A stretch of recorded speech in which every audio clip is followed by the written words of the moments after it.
Hello guys, welcome back in part 2 of chapter 2 on the trail of the earliest people. इसमें इस previous chapter में मैंने बताया कि ये हंटर गैदरर्स क्यों एक जगह से दूसरी जगह माइग्रेट करते थे, क्यों करते थे?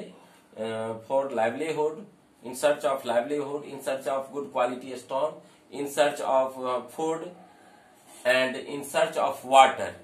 Later they migrated from one place to another in search of grassland. So how do we know about these people? So we can know about these peoples from by three sources: inscriptions, manuscripts and archaeology. तीनों के बारे में मैंने बता दिया था. अब है choosing a place to live in. हाँ, यानी हंटर गैदरर्स कहाँ रहते थे? तो they used to live in a cave. केव क्या होता था? वो उसका परमानेंट शेल्टर होता था. उससे उसको सनहीट से कोई प्रभाव नहीं पड़ता था. गर्मी हो, सर्दी हो, वर्षा हो, आंधी हो, तूफान, ये सबसे उसको शेल्टर मिल जाता था. So they choose to live in a cave. और केव में ही पेंटिंग भी किया करता था. सेरेमोनियल ओकेजन जब होती थी तो केव के अंदर पेंटिंग किया जाती थी. तो वो रहते कहाँ थे? तो हम कहेंगे इन केव. अब है इसमें तीन चैप्टर पेज नंबर 14 में आप देखेंगे कि तीन ट्राइंगल है जो रेड कलर में या येलो कलर में है. उसमें कुरनूल है आंध्र प्रदेश में, हंसगी कर्नाटका में है और भीमबेटका ये मध्य प्रदेश में है. It's okay. अब ये जो है मेकिंग स्टोन टूल्स दो तरह से बनाए जाते थे उस समय. क्योंकि स्टोन टूल्स का काफी महत्व था. क्योंकि हंटिंग करने के लिए या पेड़ को चीरने के लिए, लकड़ी काटने के लिए या लकड़ी को चीरने के लिए या फल काटने के लिए टूल्स की जरूरत होती थी, स्टोन टूल्स. तो जितने भी स्टोन टूल्स उस समय बनते थे, वो लकड़ी छाल छीलने का काम हो या जानवरों का चमड़ा छीलने का काम हो, वो सभी इसी स्टोन वेपन से किया जाता था. हड्डी के भी उपकरण होते थे ज्यादातर, लेकिन स्टोन उपकरण सॉलिड हुआ करते थे. तो इससे वृक्ष के छाल जो है निकाले जाते थे या चमड़े जानवरों के चमड़ों का छाल निकाले जाते थे. तो ये हो गया मेकिंग. स्टोन टूल्स दो तरह से होता था. एक हाथ में एक स्टोन ले लिया जाता था जिसका औजार बनाया जाना है, और दूसरे हाथ में एक और स्टोन ले लिया जाता था और उस पर हैमरिंग की जाती थी. तो इससे क्या होता था कि वो स्टोन टूटता था, नुकीला बन जाता था, फिर घिस घिस के उसको औजार के लायक बना लिया जाता था. और दूसरा था कि सॉलिड सरफेस पर उस पर पत्थर को रख दिया जाता था और फिर दूसरे पत्थर से उसको घिसा जाता था, चोट किया जाता था. तो दो तरह से ये स्टोन टूल्स बनते थे. स्टोन टूल्स उस समय काफी इंपोर्टेंट थे, क्योंकि इसके बिना उसका जीवन, उसका जो आर्थिक, सामाजिक और जो भी खाना पानी का स्टोर करने की बात है, वो सब कुछ उसके बिना संभव नहीं हो पाता. इसलिए गुड क्वालिटी के स्टोन में ये लोग ताक में रहते थे, और जहां मिलता था, जहां पानी मिल जाता था, वहां ये लोग रहते थे. जहां लोग बस जाते थे और वहां स्टोन के वेपन बनाते थे, वो एरिया कहलाता था फैक्ट्री साइट. वो है बाद में बन गया हैबिटेशन कम फैक्ट्री साइट. तो टूल्स इस तरह बनाए जाते थे. अब है साइट्स वो जगह होता है जहां आर्कियोलॉजिस्ट जो है डिफरेंट थिंग जहां मिलता है. मान लीजिए अभी कोल माइन्स है तो वो साइट ही है, कहीं सोने की खान है तो वो साइट ही है, कहीं पेट्रोलियम है तो वो साइट ही है. तो मेरा कहने का ये मतलब है, कुछ समय जो साइट्स होते हैं, साइट्स का ये तात्पर्य है कि साइट से ढेर सारे चीज मिलते हैं हंटर और गैदरर्स को, आर्कियोलॉजिस्ट को, as evidence. Gatherer lived in many more places. Only some are shown on the map. इसमें मेहरगढ़ में दिया है, हंसगी में और कुरनूल में. कुरनूल में क्या मिला है? देखिए, कुरनूल में राख का ढेर मिला है. इससे पता चलता है कि लोग आग से परिचित थे. यानी हम कह सकते हैं कि आग का आविष्कार जो हुआ था वो पेलियोलिथिक एज में हुआ था. मेजोलिथिक एज में पहिए का आविष्कार हुआ, कृषि डेवलप्ड हुआ, उसके बाद न्यूलिथिक एज आया. तो ये डेवलपमेंट होता चला गया धीरे धीरे. और मानव जो है, उसके बाद जब एक क्लाइमेट चेंजिंग हुआ 12,000 वर्ष पहले जब अचानक पूरे वर्ल्ड का क्लाइमेट चेंज हुआ, तो ढेर सारे ग्रासलैंड उगाए. क्या उगाए? ग्रासलैंड उगाए. जब ग्रासलैंड उगाए तो जिस जानवर का वो शिकार करते थे उसको फॉलो किया उन लोगों ने.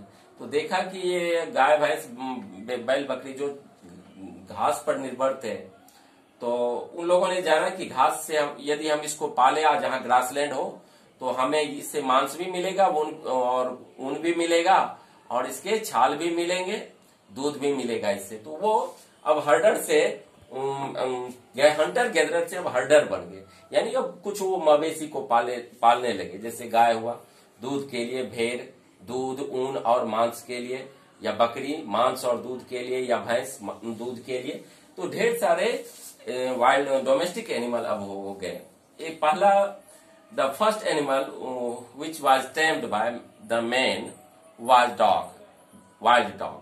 पहल जंगली कुत्ता को जो है ना वो पालतू बनाया गया। तो धीरे धीरे जो है ना ये तब अब लोग हर्डर बन गए, तो ये पाला जाने।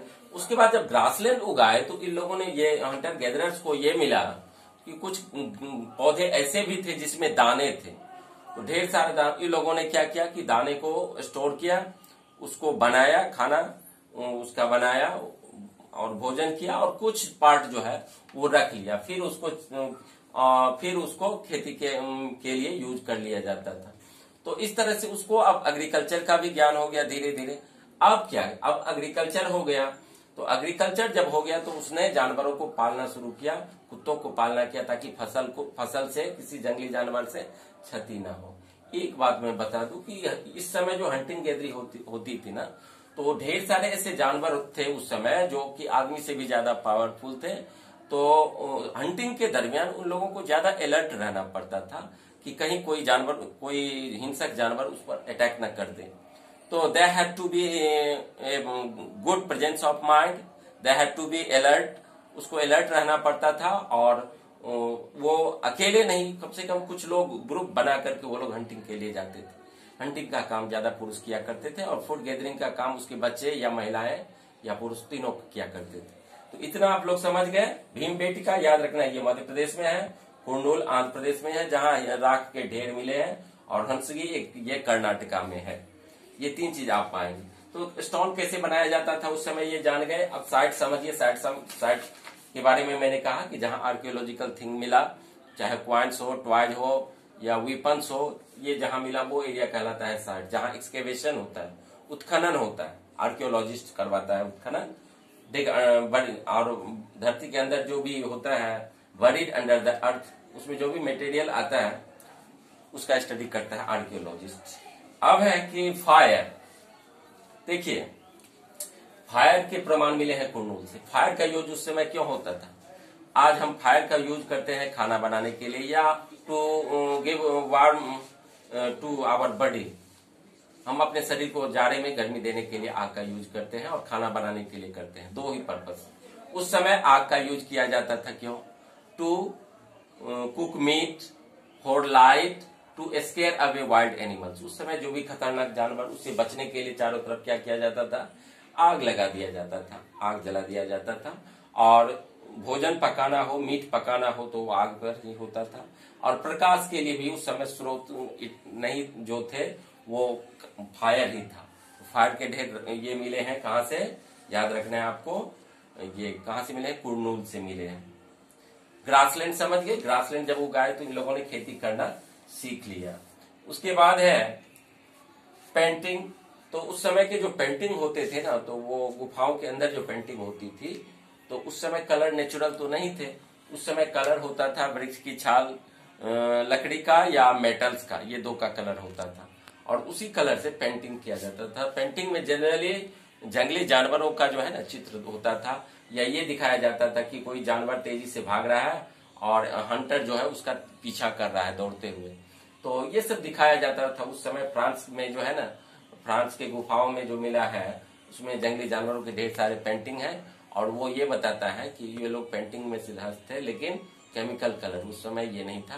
तो लकड़ी और मेटल से ही कलर तैयार करके पेंटिंग जंगली जानवरों का सेरेमोनियल ओकेजन पर किया करते थे। समझ गए? तो हु डिड व्हाट, उस समय क्या करते थे? तो who have been seen the earliest people, who have seen that the earliest people hunted, gathered, plant produce. उस समय वो प्लांट प्रोड्यूस करते, मेड स्टोन टूल्स, औजार बनाते थे। हंटिंग का काम होता था, गैदरिंग का काम होता था, और वे लोग एक जगह से दूसरे जगह मिलने भी जाते थे बाय फुट। उस समय इतने साधन नहीं थे, तो पैदल ही बहुत दूर दूर तक वे लोग चले जाते थे। तो द लेड ए नोबेटिक लाइफ, जिसे हम घुमंतु जीवन कहते हैं। वो एक जगह से दूसरी जगह पलायन कर जाता था। टाइम हो गया। तो नदी के एरिया में जाके वो लोग ज्यादातर सेटल हो गए थे। अगले वीडियो में मैं फिर आ रहा हूँ, फिर पूरा ये चैप्टर कंप्लीट में कर दूंगा। ये पार्ट